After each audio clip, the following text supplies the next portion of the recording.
And I met Nagesh, and he asked me three questions, and I failed in all three. The first one he asked me is, "Are you an actor?" I said, "Yes, sir." He said, "Oh, okay. I'm actually looking for a bowler." So I said, "Oh, okay. No, but I play cricket, sir. I can bowl." So he said, "Oh, great. You can bowl. Do you do pace bowling?"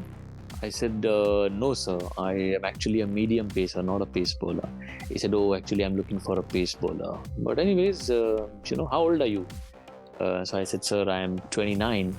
He said, "Oh, 29. I'm actually looking for someone who's 18, 19 max." So I said, "I'm sorry, sir. That is something that I cannot really work on. The other two factors I still can, but not on this." So he said, "No, nevertheless, it's okay.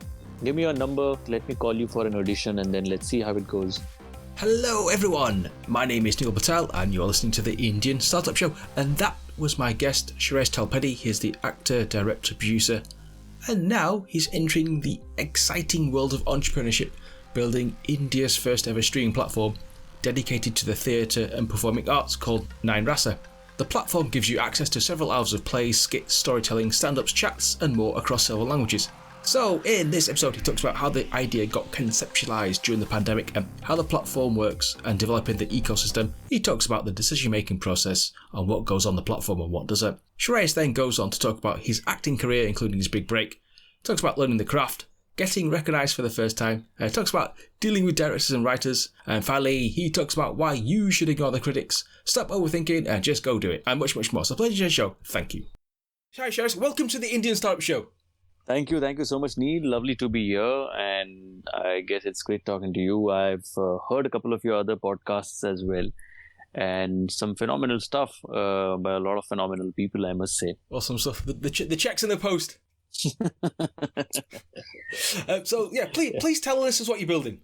So we are building the world's first ever OTT platform dedicated to theatre and performing arts. Mm-hmm. It's called Nine Rasa, and essentially everything that can happen on stage will be featured on Nine Rasa. So when I say that, it will include full-length plays, one-act plays, skits, stand-up, stories, poetry, song, dance, music, everything in multiple Indian languages. Right now, we have content in 4 Indian languages, which is Hindi, Marathi, Gujarati, and English/Hinglish. And going forward, we'll be introducing a few more Indian languages like Bengali, Tamil, Telugu, Kannada, Rajasthani, and things like that. So we have content which is original and exclusively shot for Nine Rasa, 100 hours of content, which will appear on the platform in a phased manner. So this is what we're doing. Awesome. I went on the website. I absolutely loved it. Thank you. You must be very pleased with this. You must be very proud of this. I am, yes, Neil, to be very honest. I am, because, every theatre actor per se thinks of doing something or the other for theatre. Theatre actors venture into television or films, and if they make it big, then, there is at the back of your mind, you always want to do something more for theatre. And you keep wondering what, maybe a production or something in direction, or maybe act in a play and things like that. But I guess what happened last year in this whole pandemic and lockdown is that it pushed me out of my comfort zone and forced me to think out of the box. And that is when Nine Rasa essentially was conceptualized and started with this whole intention of helping the theatre community in the pandemic. So a lot of friends called and they said, a lot of theatre actors, technicians are sitting home. We don't know what is going to happen next. So what do you think we should be doing? And that is when I felt if everything is going digital, like your, as it is cooking and fashion and everything was as it is digital. But when education also went digital, I felt if everything is going digital, why not theatre? Why should it be limited only to a few performances in select auditoriums? That performance for which those actors work so hard, needs to go worldwide. There needs to be more people who should not only see that performance, but they should experience the magic of theatre. And that's where the idea came up and we started working on it. We worked almost for 11 months. And then last April, last month is when we eventually launched the platform. So you've been doing it 11 months. How are things going? Obviously, you mentioned the content. Can you share some stats or traction? How many people have you signed up? So in terms of your traction and numbers, I won't be able to reveal much right now. The response has been phenomenal. That is what I can definitely say. We have a lot of subscribers, a lot more than what we actually expected in the first couple of months. To be honest, Neil, we haven't really spent even a single rupee on our marketing exercise till now. And the reason behind that was because we wanted to first have a look for first at least a couple of months to gauge what is it that people really react on, what is it that they're liking, what is it that they're not liking, okay, and what are the glitches, what are the bugs in the tech part of it. So yes, there were certain issues in the technical part as well, which we've rectified, and we pretty much know what is it that people are looking forward to. So what happens is we figure that when it comes to stage, there is a set pattern, okay, that we tend to follow, that somehow theater is always considered as a live medium.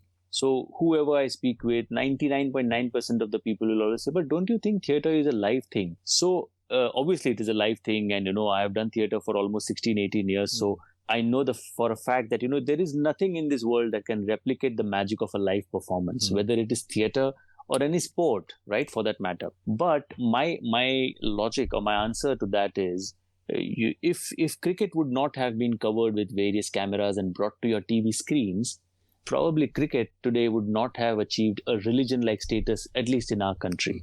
Okay. And this is for a fact, because when people go to a stadium to watch a cricket match, eventually they end up watching on the big screen over there. Yeah. Because your action replays and your third umpire decisions and all those things cannot happen again on ground or live, and there are only a few people who can go and watch it. I'm saying when theater is so rich in its content, when it is so pure in its content, and when it is so novel in its content, why should it be only limited to a few auditoriums? It needs to go out to and reach more people. So developing that whole ecosystem is what we are really working towards. And I'm so glad that there are a lot of people who are reacting very positively. In fact, the millennials are the ones. So that I can definitely and proudly say that our audience is essentially in the age group of 15 to 45. So when we started, I was thinking that probably, we would have people beyond 45 who would be probably more keen to watch theater and plays. But surprisingly, it is the millennials who've taken up, to this whole online theater concept, and they are lapping it up. So I'm really, really happy and looking forward to giving them more content which they like. Obviously, is theatre big in India? What's the history of people going to watch theatre in India? Obviously, we know movies and TVs and etc., but specifically, does India have a history of people going to theatres? Theatre, even initially when there were no films or anything like that, there was only theatre, right? People wanted some form of entertainment. It started with basic storytelling, and then performances and expressions and emotions and sets and properties and everything, right? So people used to love all of that. People used to love those live musicals or live performances that used to happen on stage. And the whole culture, theatre culture, up to a certain point, it was pretty much booming in India and in varied languages, whether it was Marathi or Hindi or Gujarati or Bengali or South Indian, Kannada, Tamil. It was booming. And then I remember when I used to do theatre, I stopped doing theatre around 2004. But till around 2000, I remember there used to be shows on weekdays as well. Yeah. So morning 11 o'clock or afternoon 4 o'clock or evening 8 o'clock. So, and weekdays, and shows used to run to packed houses on weekdays as well, because people, still wanted to go and see theatre. Then what happened is the economy started booming. People started getting busier. People started getting busier with their own lives. And then they felt, let's not watch it today. Maybe let's go and watch the show when it comes next time.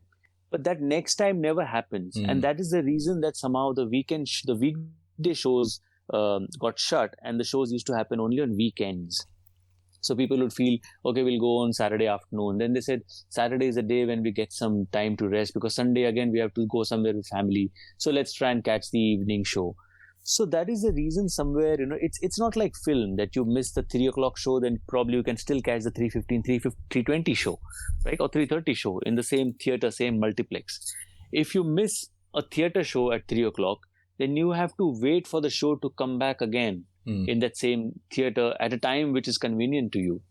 Okay. And especially in a place like India, Mumbai, where, there are so many issues in traveling because of traffic and your time and things like that. This is the need of the hour. So, but otherwise, the whole theater scene in India was booming, flourishing up to a particular point. When I think of theatre, because obviously I'm from the UK, I always think of Shakespeare. But let's say I went to India, and you recommended something to watch. Obviously with you in it, what would you recommend?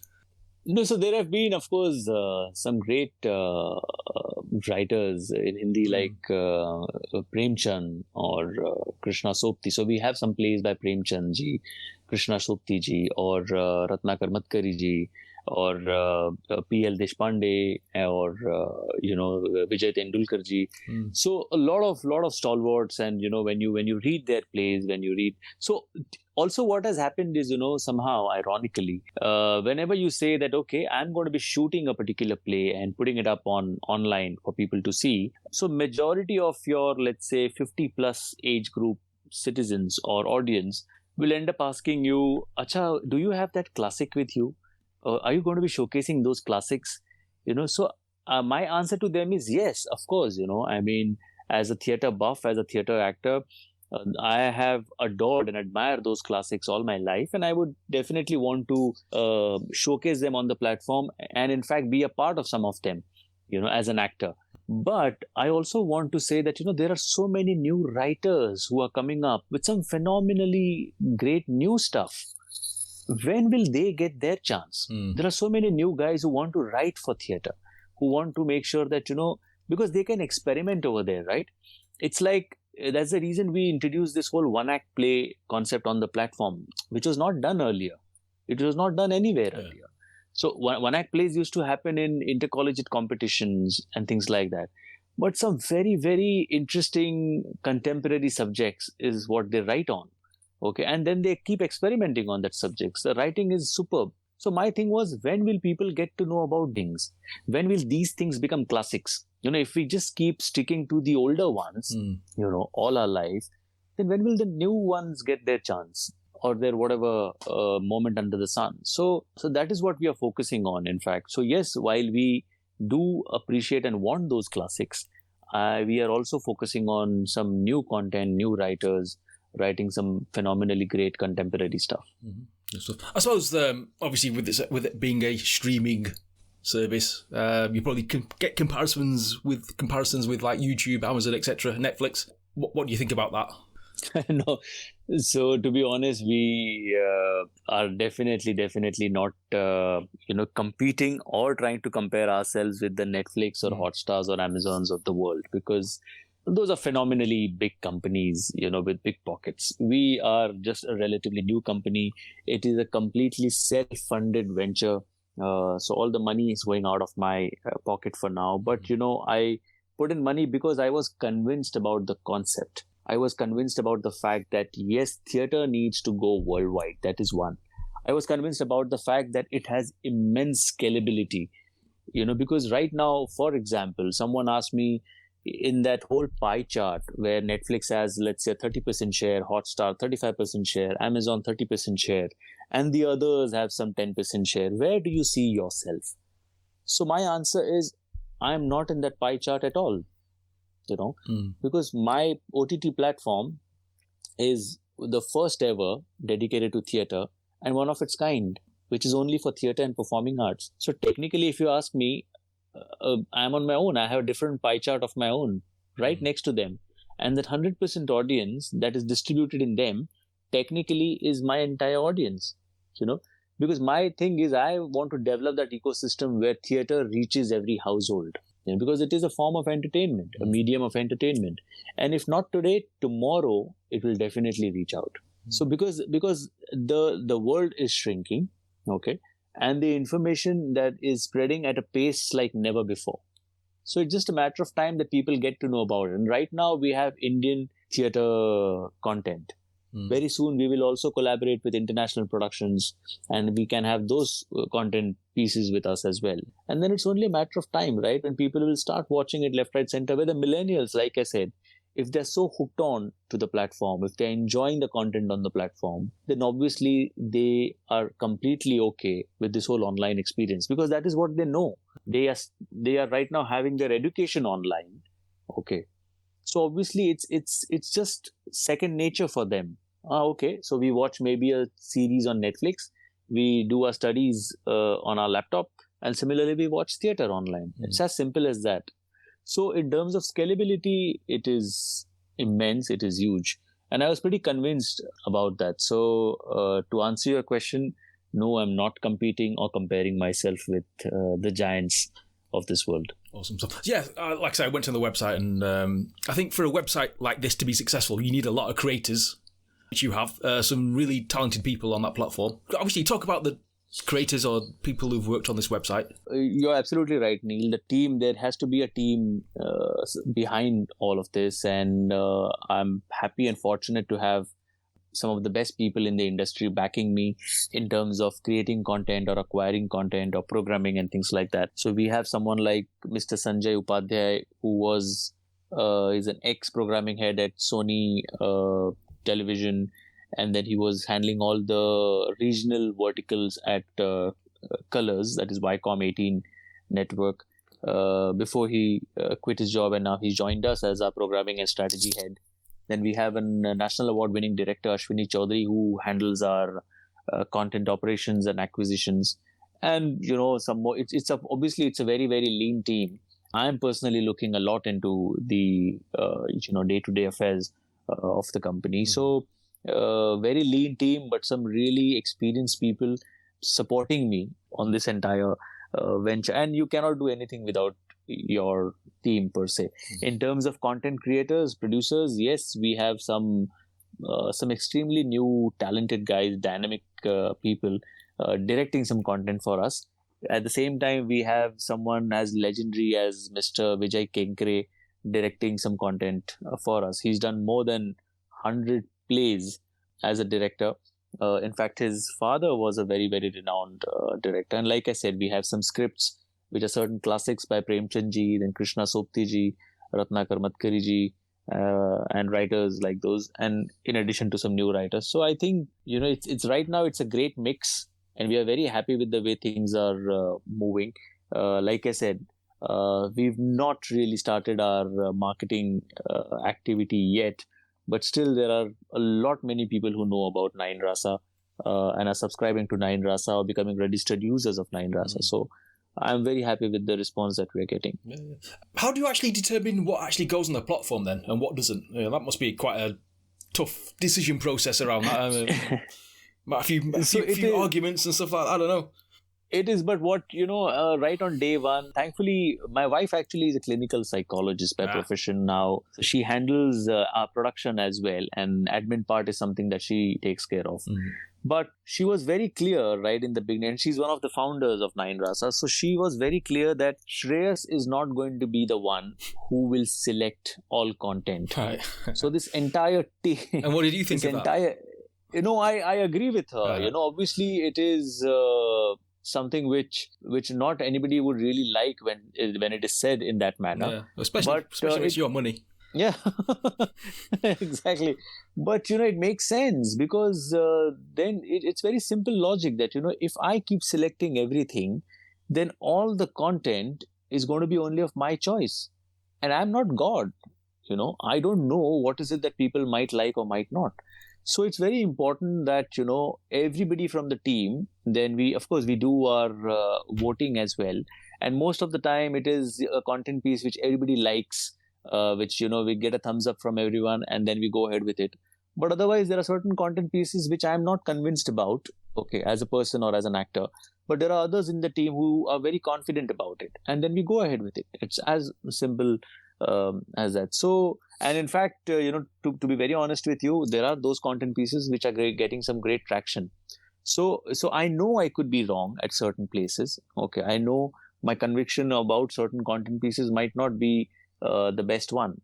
But there are people with experience who feel that no, there is a certain audience which will like that, or there is a certain perception that the platform will have because of this content piece, and that those are the deciding factors. So I'm happy with the way the team has been selecting some content. In fact, from the last schedule to this one, there has been a tremendous change and what do you call it? Maturity in terms of selecting our content. In fact, last year, obviously, we had a lot of restrictions in terms of collecting content or acquiring content and shooting content because of very strict lockdown procedures. We were supposed to shoot now, but unfortunately, because of the second wave, it got pushed.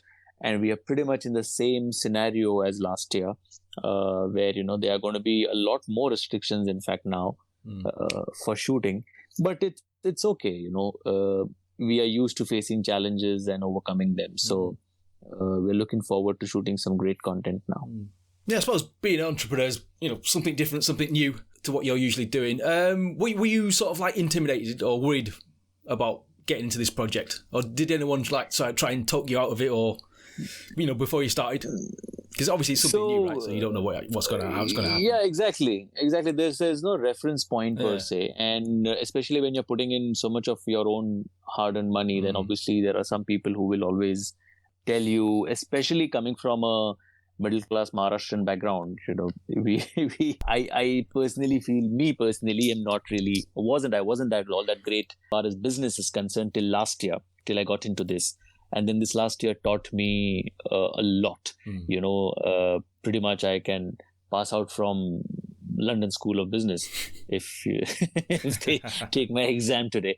But yes, there was some resistance as well. There were certain people who felt, what are you getting into? Are you very convinced about? Don't put in your own money and things like that. But I feel whenever we've produced, we've put in our own money in films because we were convinced about it. And we worked hard to make sure that our money is going to be safe. So similarly on Nine Rasa also, like I said, it's just a matter of time. Till 2019 December, OTT as a segment was considered rubbish by a lot of people. Right. A lot of people said, what is this whole OTT thing? How are they earning their money? Subscriptions is not going to give them so much. How are they earning money? And suddenly in 2020, OTT became probably the second most used word after Corona and COVID. So everybody knew about OTT. Everybody knew about content. They were talking about OTT. Have you seen this? Have you seen that? And things changed, right? Overnight. So I am pretty sure that, it's just a matter of time when people will get to know about Nine Rasa, that people will start watching theatre online as well. Being a theatre actor, I definitely will keep rooting always for ground shows and live shows. But online theatre is something which is, like Nasirji also said in one of his interviews, that, we cannot replicate the magic of a live performance, but online theatre is an inescapable part of the future. So if this is the future, we might as well start early, is what I felt. And from the response that we're generating, I'm glad we jumped into it. We just have to hold on and be there for as long as it takes to make sure that it's a success. Yeah, I'm sure it will be a success. So come on then, as a first-time entrepreneur, what have been the key insights? And we obviously this is the Indian Startup Show. There's obviously people doing startups themselves. What advice would you give them? Okay, so first of all, I felt, like I said, in this whole last year, what it did was to get me out of my comfort zone, and it forced me to think out of the box. So personally, I feel there is much more potential in you than what you think you have or what you assume to be having. You just have to apply your mind and your heart and do what you feel like doing. Yes, there are certain risks involved, but like we keep saying, that every film has a certain audience. It deserves a particular kind of budget. If you cross that budget, then you're in for whatever, a shocker maybe, then you're getting into the riskier zone. But otherwise, every film has a certain audience which will make sure that you get back your money. So I don't think, as long as you have the sincerity, honesty, and passion to do a particular thing, you need to worry about anything. So my advice to them is just don't think about it, yes, but don't overthink about anything. Because then, क्या कहते, there was a dialogue कि सोच गहरी हो जाए तो इरादे कमजोर हो जाते हैं. So it's better ki, you don't overthink about any particular thing. If you want to do a certain thing, get whatever information you can and just take that leap of faith, jump into it, and then see what happens. So that's what I have done. And whatever work I've done till date, I have just followed my gut and I've taken that leap of faith. And to be very honest, Neil, the way I have generated response from the time I started till now, the kind of people who have come with me, who have supported me, cooperated with me and working with me, and the way we've got our content and things like that, I never thought that this would happen. But this is a reality today for me. Something that I thought about last year, who would have thought that some normal middle-class Maharashtrian fellow from Mumbai would eventually start the world's first ever OTT platform for theatre and performing arts. But it has happened, right? It's a reality today. People can watch content on that platform. So I think if someone like me can achieve this, there are so many people out there who can definitely do better. Awesome stuff. How big do you want to go with this then? I guess sky's the limit for this one, because like I said, I have my own pie chart and there's a huge audience base just waiting out there who want to watch theatre. And there are so many people who've got no clue about theatre. Yeah. Those people are who I'm targeting at. I want them to just experience this magic of theatre. And it's like, okay, when we watched theatre, it was live. Yeah. But also because that time there was no online theatre happening. If for example, let's say my child, she's 3 years old, if she starts watching online theatre, okay, then theatre for her is online, right? As simple as that. Of course, if she becomes an actress, then she might perform on stage, okay? But as an audience, she has probably seen theatre for the first time online and she's probably liked it. Then obviously she's going to watch some more shows online. If she has liked what she's seen, that is our endeavor, to make sure that whatever people see, they should end up liking it. So our focus right now is on some great content, great performances, nice, clean, clear audiovisual quality. So that is what we are focusing on. So once people get hooked onto that, then obviously it's not going to be that difficult to get more people. Awesome. Let's talk about you then. You mentioned acting. Most people know you as an actor, director, producer. How did you get into acting? Okay. So that was something which happened because one of the girls who was acting in our school skit decided to back out. Of course, I had just before that, I had seen a play in Marathi, a full-length play in Marathi, and I had loved it. Till that point in time, till the time I saw that play, I was of the opinion that theatre probably is so boring. Okay, but when I saw the play, I was blown. I was like, wow, I was missing out on this big time, dude. And then I decided that I want to be a part of something like this. So in our school skits, I started participating just by doing backstage, by helping out people. And then suddenly, one of the girls who was playing the lead decided to back out.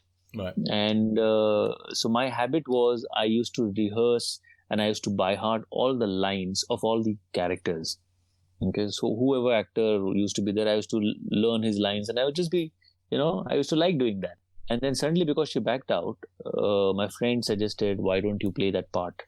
And that was just a day before the performance. So they said, those lines. I said, but that's a girl part. So big deal. We'll get you costumes, we'll do your makeup. And this was when I was in school, right? 7th, 8th standard. So we'll do your makeup and everything. And don't worry, you'll be on. And that's how I got into it. I got on stage, extremely nervous. I didn't know what was happening. And suddenly all the kids, saw me and they said, I think this is a boy, this is Shreyas, And they started laughing, cheering. And after my first dialogue, there was this huge round of applause and laughter. And that is what actually built a lot of my confidence. Till that point in time, I was this very, soft-spoken, underconfident, very average kind of kid, not good in studies, not good in sports. And obviously, there's some guy who wouldn't even get a second look. You wouldn't even know if he passed next to you. So, but suddenly, because of that performance, I became popular in school, suddenly everybody knew me. Arey yaar, ye wahi hai. He's the same guy who played Sita, in that play. And yeah, I like that. I like that feeling. I like that confidence that I got. And then from there on, it was never looking back. So I kept doing some skits in school. Then I got into college. I joined the dramatics club in college, won a lot of awards, competitions. And yeah, I mean, this was something that eventually I felt this is it. This is what I like to do, like doing, I love doing, and I'm most comfortable doing. So that is how I started. But then how did you learn to become an actor? Oh, obviously, you've done the acting bit, you like it, people like you. Then there's a craft as well. So in college we used to do a lot of workshops. Right. Okay. So our gurus, their names are Arun and Mukesh. I guess they taught us well. They made sure that our foundation was strong enough to make sure that wherever we go and whatever we do, we will follow a certain procedure and we'll do it well. So the workshops taught me a lot of things. And even today, in fact, if there's a particular part which I'm doing and which I feel I need some guidance, I always speak with them. I call them up. I ask them if it is okay, if this is the way I should be approaching a particular. And I don't think there's anything wrong in it because, you are a student all your life. Just keep learning, keep adding more, weapons in your armory and things like that. So that is how we learned it. And that is how I even today, my approach hasn't changed towards my art or my craft. So I just, take my time, understand the character, understand the story. So, and I guess when a writer narrates a story to you, you can see that particular film in front of your eyes. And when you see the film, you actually see your part as well. So that is what you got to do. Then when you've seen it, you just got to go out there and execute it. Simple as that.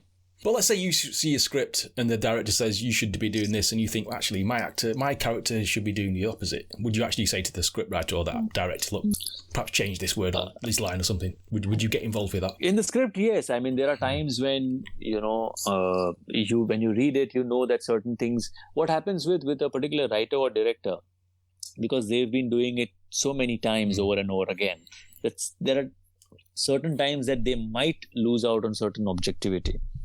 So when they narrate it to a third person, the third person has a different take on the entire thing, And this is something that I take permission from the writer director, and then I suggest whatever I feel, and only if they are okay with it, So obviously every director and writer will ask you, what do you feel about it? Is there anything that bothers you? So obviously, as an actor, if there are certain things that keep bothering you, you keep telling them that, this is lengthy. This eventually you will probably edit on the edit table, So let's not shoot this because it is not making sense.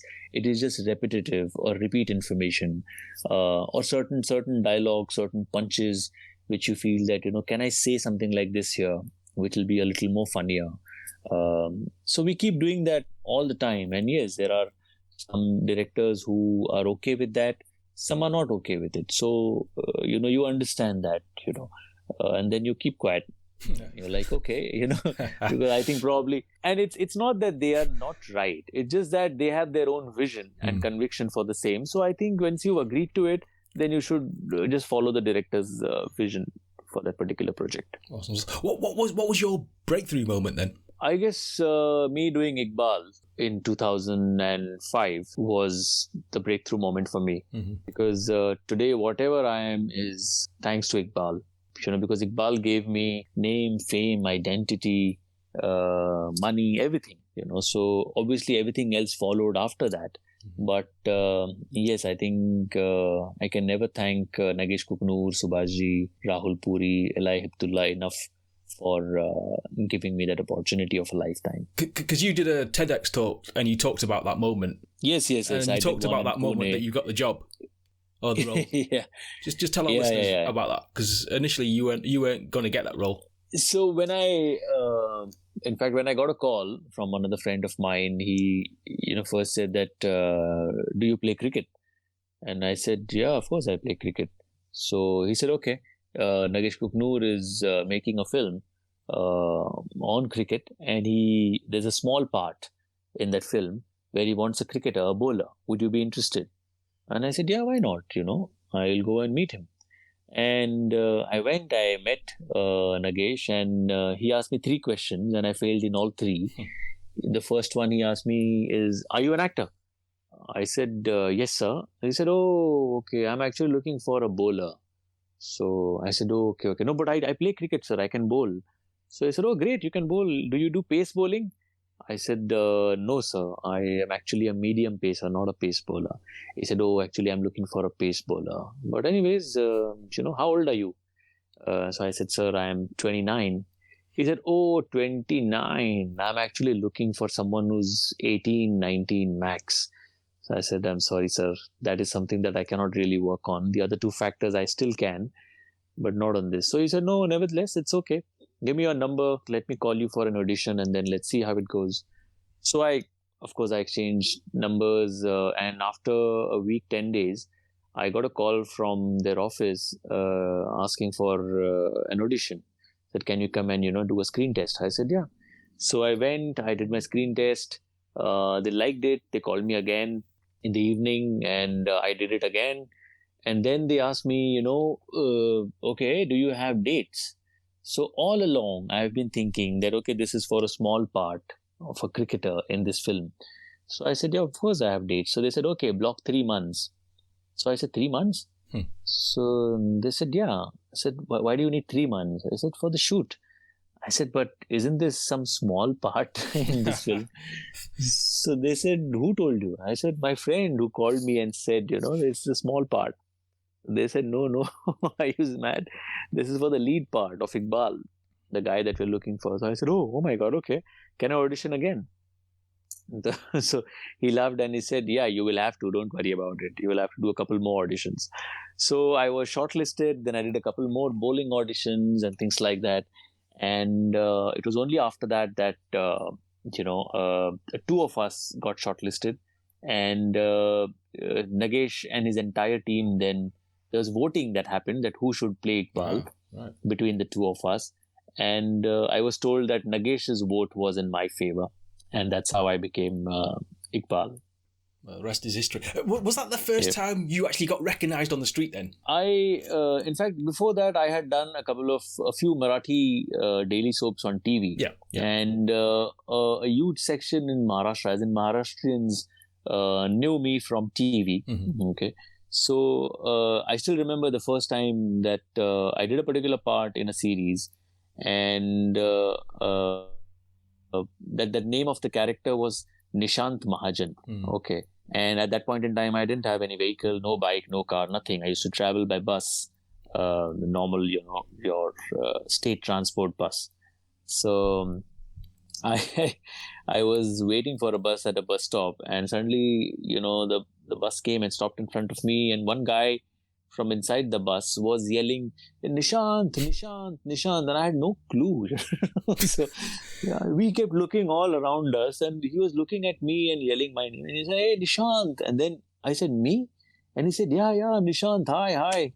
And that is the first time that I realized, wow, this character is something that people have seen, people have liked, and they remember my name. So that was my first, in a way, brush with, let's say, popularity or whatever, fan following, if you may call it. Then after Iqbal, obviously, it was a different ball game altogether. I still remember me, Nagesh, Rahul, we used to go and see those initial shows in theaters and audience reaction. So after the show, we would just quietly stand outside the door, the exit door, and people would walk out, and Nagesh would ask them, okay, how did you find the film? And they said, oh, we loved the film, it was superb. And then they would look at me, and suddenly there used to be a very wide grin on their face, and they would say, hey, you're that guy, right? And I would say, and then they would start talking to me in sign language. So they would try all these sign language things. Oh, you're the guy. Oh, yes. So I would say, yes, I'm the one. Oh, you can talk. So, of course I can speak, I can hear. Okay. So they said, no, but that was so convincing. We actually felt you are like that you probably cannot hear, cannot speak. I said, no, I'm glad you felt like that, but it's all thanks to my director. So yeah, I mean, those, and Nagesh, I still remember him telling me that, you should just cherish these moments, because first film success is first film success. Your second film will be your second film, but your first film is something that you should we should never forget how it was. So yeah, Emotionally, does it take a lot out of you when you do movies? Is there any like specific movie you think, wow, I'm totally mentally gone after this movie? Yeah, no, it does. Like for Iqbal, it was like I got married on 31st of December, and on 1st January I took the first flight out of Mumbai for Hyderabad. And then I guess I saw my wife after, almost a month and a half. So yeah, I mean, I was just newly married. Straight away, I went for my practice sessions of Iqbal and then the shoot of Iqbal, and I came back home after 3 months. So at that point in time, that period was, emotionally challenging.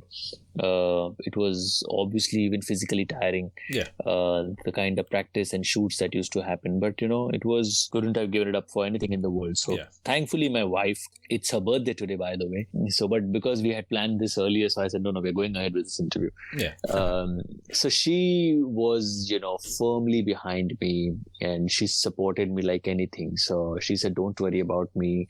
It's like, you're thinking there's this newlywed girl, because she's going to leave her parents' house and come into a new house altogether where her husband is not there, So she's just going to be staying with her in-laws and trying to manage stuff.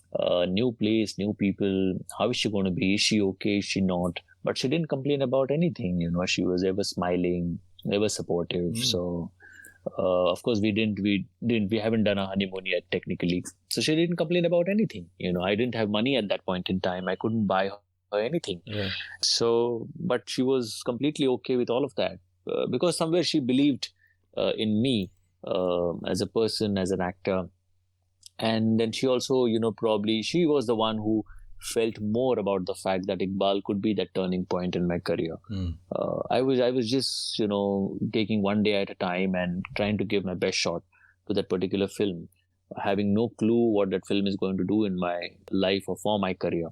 But she somewhere had this immense faith in that film. And when the film worked, we were extremely happy. So yes, there are times when, you give everything to a particular project. Yeah. And when that doesn't really work at the box office, then you are shattered. There's a piece of you that goes with that particular film. So, but yeah, there are certain techniques. But I personally, there are some actors who tell me that okay, it's only a film. You need to just forget about it after a little while.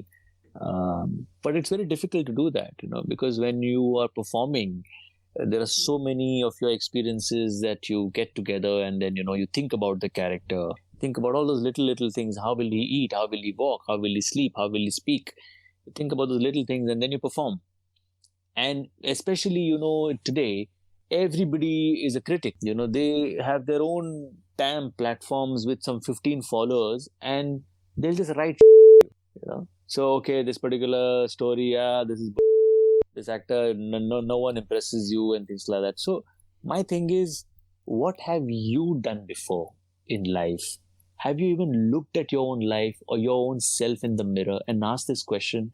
What have you done? You have like 15 followers on Instagram and you think you're some critic. You have the right suddenly to speak about someone else's work. You don't even know what that person has gone through, what he's done. How can you comment on somebody else's work? Who gave you that right? And there are, of course, some people who follow them. Some people think that, okay, their thing is probably something to be heard. But it is bull. In fact, there are certain people who just comment on it. And I on some work by certain producers. And I want to tell them, dude, have you even spent 5 rupees out of your pocket to create something? Have you taken that chance? Do you have that kind of confidence and conviction in yourself that, no, I will put in 5 rupees. Take this 5 rupees and create something. And then let's see what kind of response you get. when you don't have the balls to do something like that, how dare you comment on somebody else's work? It's something that I'm not able to fathom, That is what actually bothers me a lot. It's not, your audience has all the right. They've paid money. Yeah. Okay. And they'll say, okay, I didn't like it. Fair. But to do some analysis of somebody else's work like some god, okay, and then give it out on social media platforms and say, oh yeah, I don't think that, you deserve to be here. Who the hell are you to tell people that? What have you done in your life? That is something that I am not at all okay with. Last few questions. Just going back to Iqbal, then. Do you reckon you could have made it as a cricketer then? So was it right arm over medium pace? Was it? I don't think so. And the simple reason for that is there were a lot of cuts that we used while shooting that film. So no, of course, I mean, I became a decent bowler after that. But, Indian cricket team or any cricket team around the world for that matter, and the way they play their game, hats off to all of them. To make it to that international team and to play international matches, I think it's a different ball game altogether. And you need a lot of dedication and hard work to reach there. One last question then. For people who want more information on Nine Rãsã, what must they do? Nothing. They just need to either visit our website, www.ninerasa.com, or they can visit Google Store, Apple Store, and download the app and watch some great content for free. So there are two content categories. One is free content, one is premium content. Yeah. Free content obviously is completely free. You just download the app and start watching. And premium content is something that you need to subscribe for, but then the subscription for the first month is completely free. So just download and start watching, start enjoying theatre, some great content pieces in various Indian languages. Awesome stuff. Shreyas, thank you for coming on the show today. Much appreciated. Pleasure. I had a great time talking to you, Neil. Awesome stuff. Cheers, mate. Thank you. Thank you. Take care. Bye-bye. Thank you. Bye-bye. Thanks to Shreyas for coming on the show today. Check out ninerasa.com. Thank you for listening and supporting the podcast. I shall be back next week. And if you're building something exciting, please send me an email, hello@neilpatel.co, or you can tweet at IndianStartPassH, or you can go to facebook.com/Indian Startup Show. Love to get. Thank you and goodbye.